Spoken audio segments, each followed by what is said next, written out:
For 3 years, not a single drop of rain had fallen on Samaria.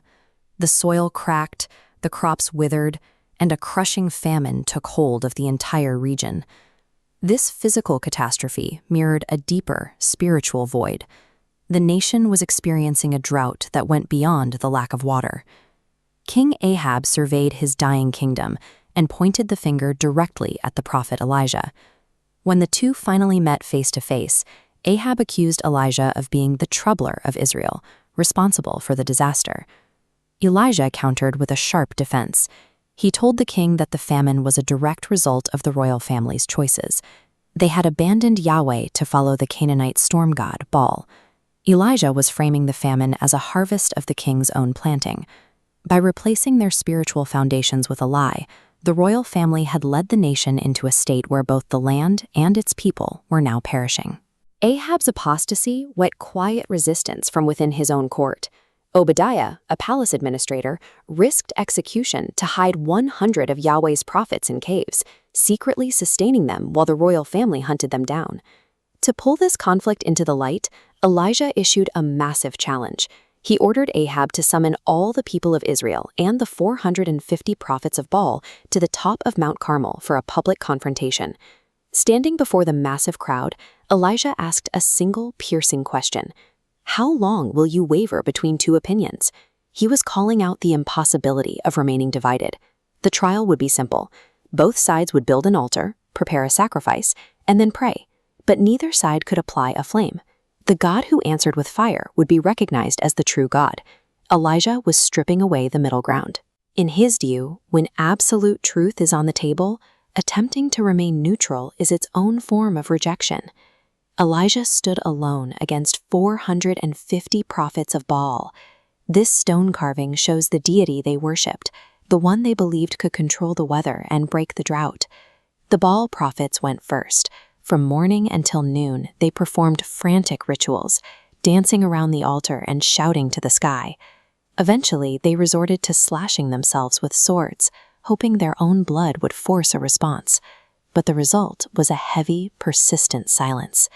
There was no voice, no fire, and no response at all. Watching this display, Elijah began to taunt them. He suggested that maybe Baal was deep in thought. Perhaps he was traveling, or maybe he was just asleep and needed to be woken up. Hours of intense effort and fanatical belief had achieved nothing. The silence proved that even the most dominant cultural beliefs carry no weight if they are anchored in a falsehood. Elijah then stepped forward.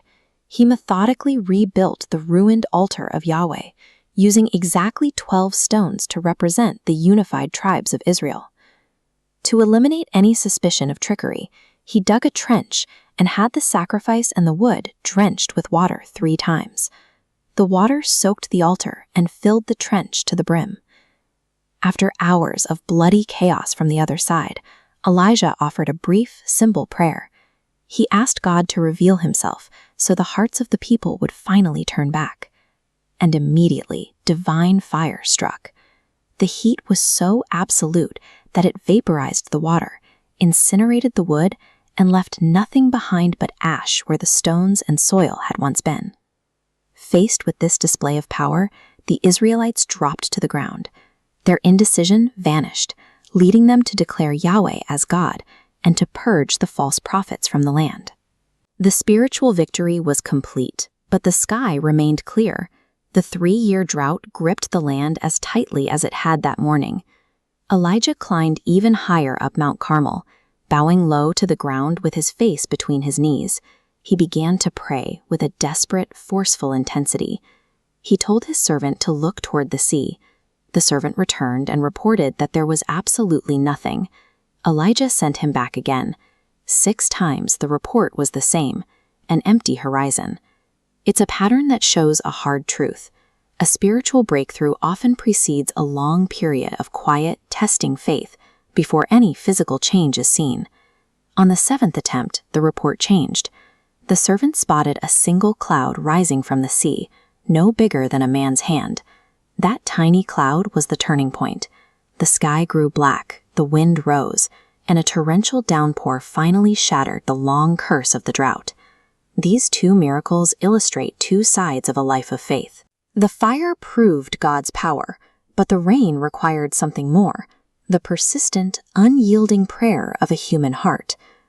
Ending a spiritual famine requires more than just acknowledging the truth. It demands that we abandon divided loyalties and adopt a posture of expectant, relentless prayer.